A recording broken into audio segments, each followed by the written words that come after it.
So what do you do when you like everything about a pair of boots except for one glaring thing? The Edmonds Higgins Mill boot is a luxurious American-made boot that I feel like I should love.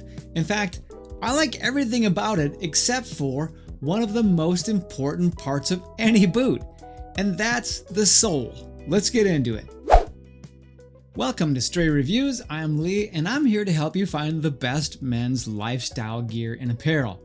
And today, I'm reviewing the Edmonds Higgins Mill boot. The ones I have right here are in a light brown weatherproof suede. They have a very soft and supple leather lining.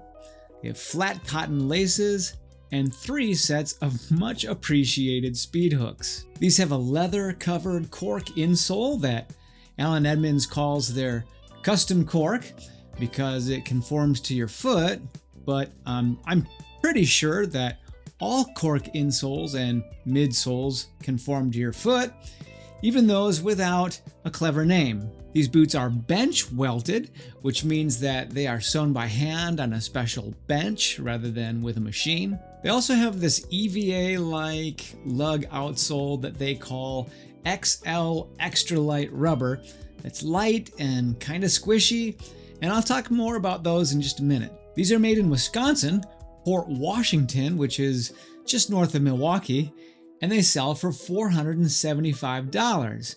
But Edmonds does seem to mark down their boots frequently, and they are currently, as of this recording, on sale for $250. The Edmonds website says to take your normal size, and I did find that to be accurate, and they have what I would call a sort of medium profile that isn't too bulky, but not too slender or dressy either. These boots do seem to have some attractive specs, but are they right for you?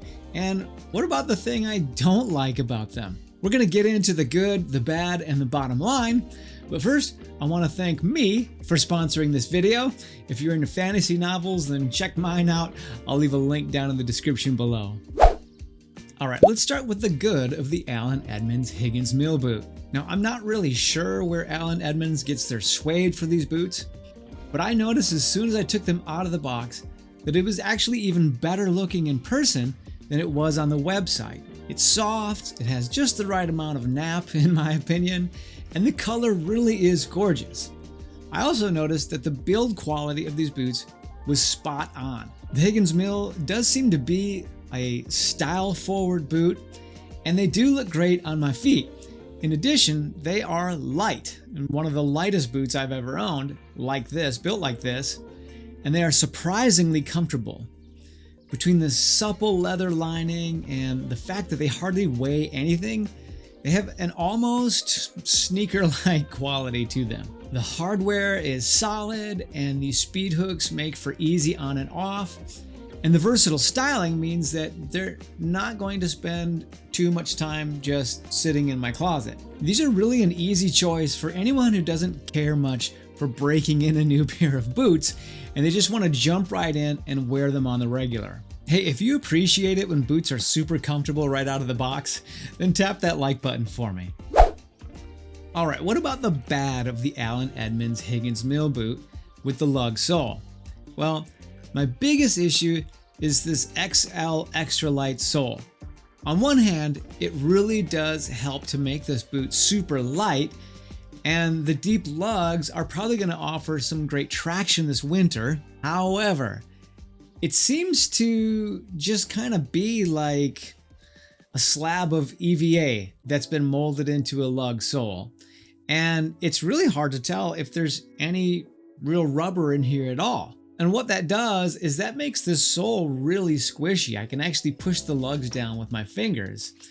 And I just have a hard time believing that these things are gonna last more than like a year or two if they're worn with consistent wear. To me, it seems kind of strange to put this kind of craftsmanship into a boot that may only have the lifespan of like a running shoe. Maybe a little bit longer than that, but you get what I'm saying. The other issue I have with the Higgins Mill is the $475 price tag. Some of the other versions come with Horween leather and day-night soles, And I think that the price kind of starts to make a little more sense with those materials. But I think that the normal asking price for this boot is just too high for what it is. Also, they do frequently go on sale, and when they do, they are a much more realistic price when they do. Allen Edmonds, to me, kind of seems to operate with this pricing model where retail price is silly high, and then they have this discount cycle that brings things down to acceptable or realistic.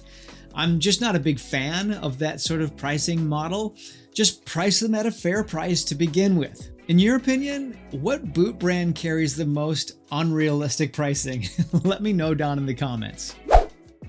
All right, I'm about to give you my bottom line opinion, but if you're getting some value out of this today, then I just want to invite you to subscribe to the channel so that you'll catch my upcoming reviews. The bottom line is that the Allen Edmonds Higgins Mill boot is a wonderful high-end shopping mall boot. It prioritizes style, comfort, and craftsmanship, but it doesn't quite scratch that heritage boot itch for me. If you're thinking about getting a pair, then wait for them to go on sale and get the best value for your dollar. If you want to see these compared to some other plain-toed boots, then check out this video here. Thanks so much for watching, and we'll see you over in the next video.